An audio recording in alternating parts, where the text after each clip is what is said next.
আজকে বাংলাদেশের এত উন্নয়ন সমৃদ্ধি কেন হয়েছে? সরকারের ধারাবাহিকতা। আজকে মির্জা ফখরুল ইসলাম যখন বলেন বাকশালী শাসন, বাকশাল কোনো এক দল নয়, এটা ছিল একটা জাতীয় দল এবং এটার নামটা কৃষক আর শ্রমিক যুক্ত করা হয়েছে। এটা তো আওয়ামী লীগ, কৃষক শ্রমিক আওয়ামী লীগ।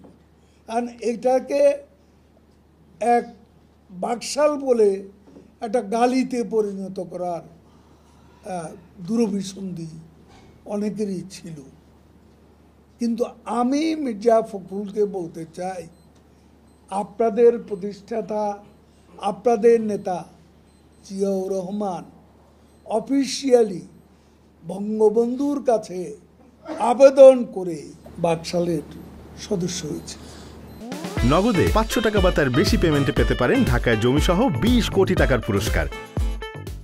আজকে আবার পত্রপত্রিকায় দেখলাম যে বিএনপি ভারত বিরোধিতার বিষয়টি তারা পুনর্বিবেচনা করে দেখছে, বিরোধিতা না করে মধ্যপন্থা অবলম্বন করা যায় কিনা। গণতন্ত্রের ঘাটতি কোথায়? সংসদ আছে, সংসদ চলছে, সংসদে বিরোধী দল সরকারের সমালোচনা করছে শুরু থেকে। আমরা তো কারো মুখ বন্ধ করে দিয়েছি।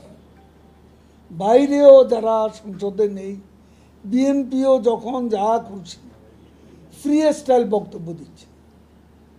তারপর তারা আজকে একের পর এক সমাবেশও করে দিচ্ছে। তারা 28 অক্টোবর যা করে গিয়েছিল, নির্বাচন বয়কটের পর তাদের উপর দমন নিপীড়ন যেটাকে বলে, সেটা তো হয়নি। আজকে অনেক দেশে গণতন্ত্রের দাবি আছে,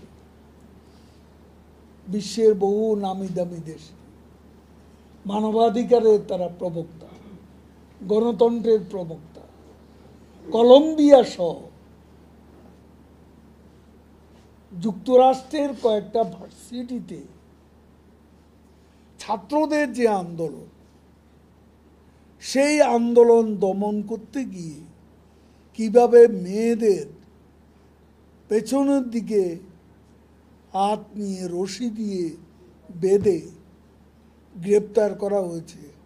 নগদে 500 টাকা বা তার বেশি পেমেন্টে পেতে পারেন ঢাকায় জমিসহ 20 কোটি টাকার পুরস্কার। তা আওয়ামী লীগ সরকার তো বিএনপির সাথে ব্যবহার করেনি।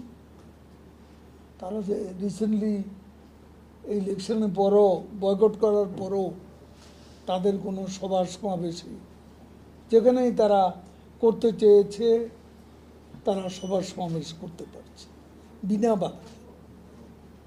আমরা তো কোনো প্রকার হস্তক্ষেপ, দমন নিপীড়ন যেগুলো তাদের মুখের ভাষা, এগুলো তো বাস্তবে নেই। এখন আপনি বলেন আমার গণতন্ত্রের ঘাটতি।